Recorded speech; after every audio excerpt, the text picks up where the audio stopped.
All right, let's now shift our attention to some other stories now. There is some pretty tight security cordon that's been put out in Washington, D.C. ahead of Joe Biden's inauguration ceremony, wherein he'll be taking his oath as the 46th President of the United States of America. But the FBI's investigation into extremism within the country's security establishment has now led to the removal of at least about 12 Army National Guard members from inauguration duty. Listen.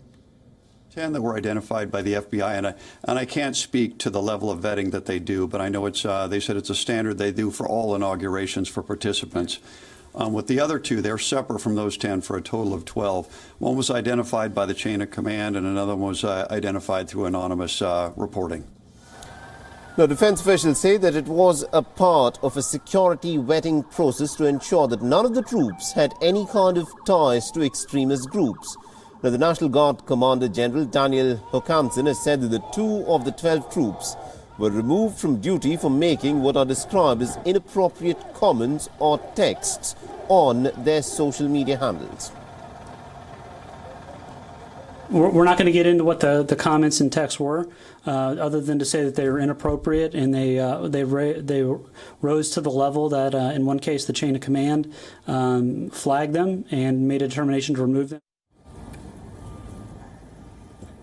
Now, speaking at a Pentagon press conference, Hokanson said that one guard was identified by his chain of command, while the other was identified through a pretty anonymous tip-off. Now, in the briefing, General Daniel Hokanson asserted that any kind of extremism is not going to be tolerated within the U.S. military. The sources who are close to the Pentagon have said that the FBI has issued a warning to law enforcement officials about the possibility of right-wing fringe groups posing as members of the National Guard during the inauguration ceremony.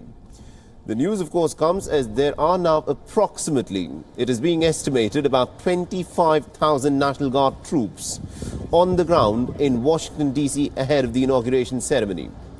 The nation's capital is on the edge ahead of the inauguration of Joe Biden.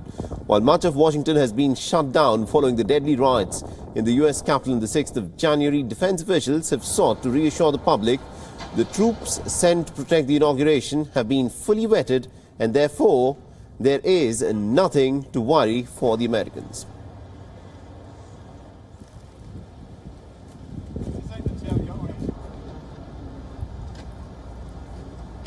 WION is now available in your country. Download the app now and get all the news on the move.